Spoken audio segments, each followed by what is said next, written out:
Hannah Arendt tem a dignidade humana contra toda forma de totalitarismo e racismo. Sempre considerei o fato de ser judia como um dos dados de fato indiscutíveis de minha vida, que jamais desejei mudar ou repudiar sequer durante a infância. O Goss, seu trabalho, a ele voltaremos de modo mais detalhado, é em grande parte dedicado às condições em que a ação e o comportamento político são possíveis. Com tal atividade, a senhora pretende influenciar também em um âmbito mais vasto ou considera que em nossa época isso não seja mais possível, ou então que este efeito sobre o público lhe é indiferente? Hannah Arendt. É de novo uma questão complicada. Se devo falar com toda sinceridade, devo dizer que quando trabalho não estou de modo nenhum interessada no efeito. Gozo, e quando o trabalho terminar? Hannah Arendt, ora, eu termino. Veja, para mim trata-se essencialmente do seguinte, devo compreender nessa compreensão entra também a escrita. A escrita é para mim parte essencial do processo de compreensão. Gosto. Quando a senhora escreve, a escrita está a serviço de um acontecimento mais amplo? Sim, porque nesse momento coisas determinadas foram estabelecidas.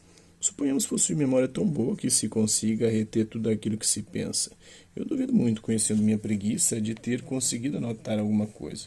O que me importa é o próprio processo do pensamento. Quando eu o exerço, sinto-me muito contente. Quando consigo expressá-lo de modo adequado na escrita, de novo, sinto-me muito satisfeita. O senhor me pergunta se o efeito me interessa. Se me permite expressar-me de modo irônico, esta é uma pergunta machista. Os homens querem sempre obter uma influência, mas eu vejo tudo isso a partir do exterior. Obter eu uma influência? Não, eu quero compreender.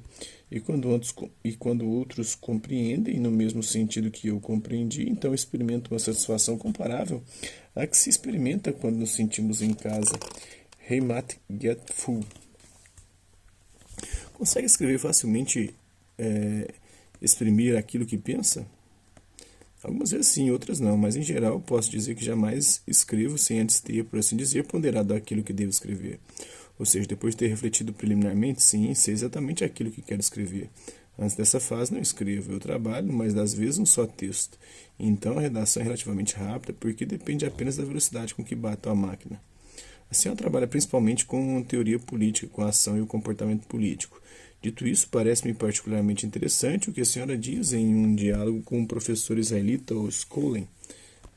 A senhora escreveu a ele, permita-me citá-la, que na juventude não se interessava nem pela política nem pela história. Senhora Arendt, a senhora abandonou a Alemanha em 1963 por ser judia, com a idade de 26 anos. Existe uma relação causal entre seu interesse pela política, o envolvimento na política e na história e aqueles acontecimentos? Sim, evidentemente, em 1963 o desinteresse não era mais possível, mas já anteriormente não era mais possível. Isso valia também para a senhora? Sim, sem dúvida, eu lia com atenção os jornais e criei uma opinião, mas não estava inscrito em nenhum partido, porque não sentia necessidade disso. Depois de 1961 eu havia chegado à conclusão de que os nazistas tomariam o poder. Havia discutido continuamente sobre este problema com outras pessoas, mas ocupei-me sistematicamente com essas coisas apenas no momento da imigração.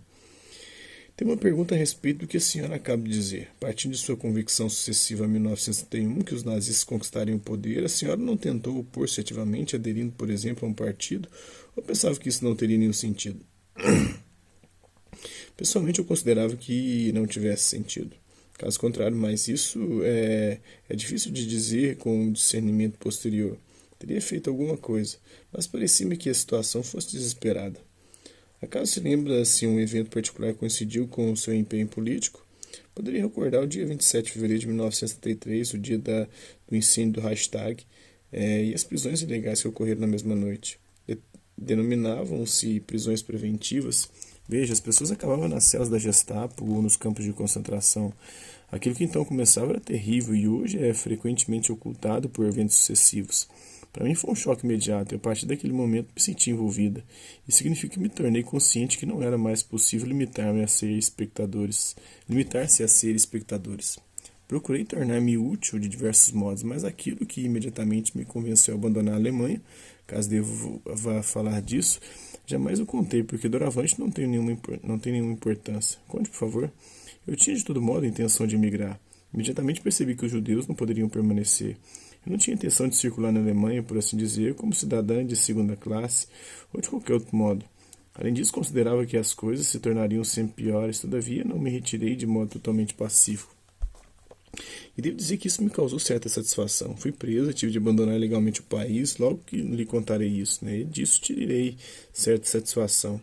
Eu pensava, ao menos fiz alguma coisa, ao menos não sou inocente, nada poderá ser me reprovado. Ora, a ocasião para tornar-me útil foi-me oferecida pela organização sionista.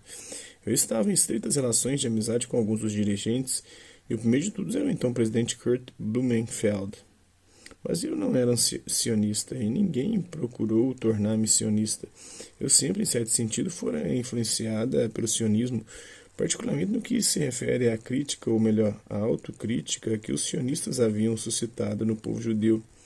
Por isso havia sofrido certa influência e também fiquei impressionada, mas de um ponto de vista político não tinha nada a ver com o sionismo. Ora, em 1963, Blumenfeld e os outros, que o senhor não pode conhecer, me procuraram e disseram que tinham a intenção de recolher todos os testemunhos antissemitas de baixo nível, nas associações, nas profissionais e de outro tipo, em todas as revistas especializadas, em poucas palavras, daquilo que não era conhecido no exterior. Organizar essa coletânea recaía então sob a assim chamada gril propaganda, né? Propaganda endereçada a desacreditar ou difamar alguém. Nenhum membro da organização sionista podia dela se ocupar. Com efeito, se fosse preso, também a organização se tornava exposta. Naturalmente. É claro, perguntaram-me se queria ocupar-me com isso, e eu respondi certamente. Eu estava muito contente. Em primeiro lugar, considerava que fosse algo muito justo, e depois parecia que fosse um modo de fazer alguma coisa. Sua prisão foi causada por essa atividade? Sim. De fato, fui presa. Mas tive muita sorte, saí depois de 8 dias, porque me tornei amiga do funcionário de polícia que me prendera. Era um tipo fascinante. Antes ele fazia parte da polícia criminal, mas depois fora transferido para a seção política. Não tinha nenhuma suspeita em relação a mim. Por que haveria de ter? Dizia-me sempre. Em geral, basta que eu dê uma olhada para quem está sentado diante de mim para entender de que tipo se trata. Mas o que posso fazer com a senhora? Goose. Isso acontecia em Berlim? Sim, em Berlim. Infelizmente tive de mentir para aquele homem. Eu não podia, sem dúvida, expor a organização. Contava-lhe histórias fantasiosas. Ele sempre dizia, eu a trouxe aqui dentro e farei tudo para fazê-la sair. Não tome advogado, os judeus não têm mais dinheiro. Poupe seu dinheiro. Entre mim, sua organização havia providenciado um advogado para mim. Naturalmente era um de seus membros, mas eu o despedi. O homem que me prendera tinha um aspecto tão aberto e honesto. Confiava nele e pensava que me ofereceria uma possibilidade melhor do que qualquer advogado amedrontado desde o primeiro momento. Assim a senhora saiu e pôde abandonar a Alemanha. Saí de lá, mas tive de deixar o país clandestinamente porque a devassa continuava. No diálogo já citado, senhora Arendt, a senhora considera supérflua certa exortação de Scholem a jamais esquecer sua pertença ao povo judeu?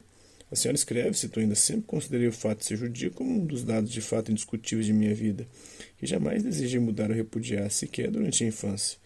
A esse respeito, teria alguma pergunta? A senhora nasceu em 1906 em Hannover, sou de pai engenheiro e fui criada em Königsberg.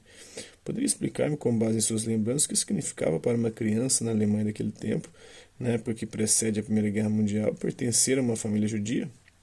Não posso dar a esta pergunta uma resposta que tenha valor geral. No que se refere às minhas lembranças pessoais, não tomei consciência em família do fato de ser judia. Minha mãe era totalmente não religiosa. Seu pai morreu prematuramente? Sim, meu pai morreu prematuramente. O que segue pode parecer muito engraçado. Meu avô era presidente da Associação Liberal da cidade e conselheiro municipal de Königsberg. Todavia, a palavra judeu jamais foi pronunciada em família quando eu era menina.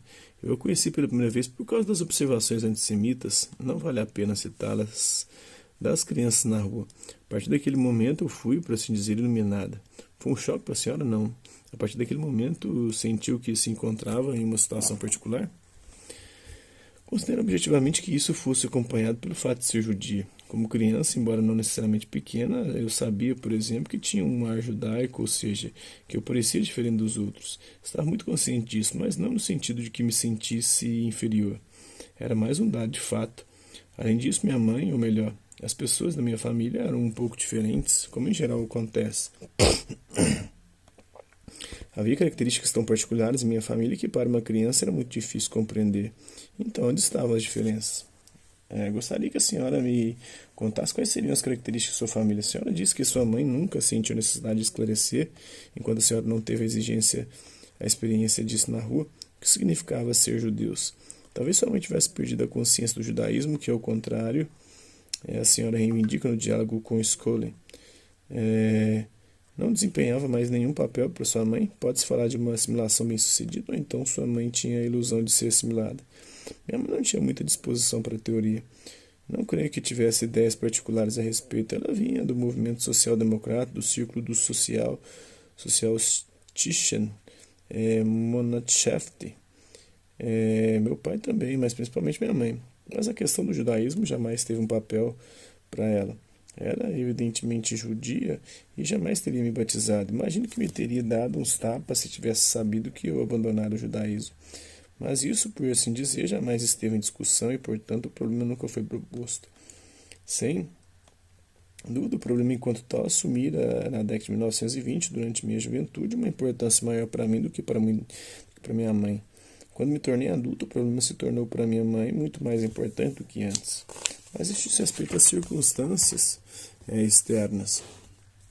Por exemplo, não penso ter jamais me considerado alemã no sentido da nacionalidade, da pertença a um povo e não da cidadania, se é possível estabelecer essa diferença. Lembro-me, por exemplo, de ter tido a esse respeito discussões com Karl Jaspers pelos anos de 1930.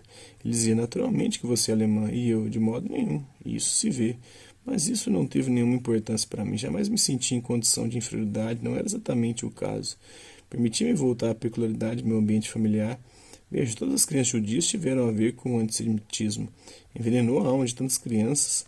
A diferença para nós era que minha mãe partia sempre deste ponto de vista. Não se deve abaixar a cabeça. É preciso sempre defender. Se meus professores tivessem feito observações antissemitas, geralmente não em relação a mim, mas às outras estudantes judias, por exemplo, judias orientais, eu fui instruída para levantar-me e deixar a classe, voltar para casa e fazer uma relação detalhada sobre o que havia acontecido. Minha mãe escrevia uma de suas tantas cartas registradas e para mim o incidente estava absolutamente encerrado.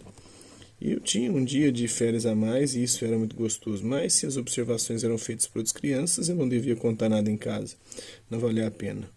Com as crianças devia me defender sozinha. Assim essas coisas não constituíam para mim nenhum problema. Em minha casa existiam regras de conduta que me permitiam manter e proteger absolutamente a dignidade. Então é isso aí, são trechos da língua materna da Hannah Arendt. Hasta la vista, Bíblia, até a próxima.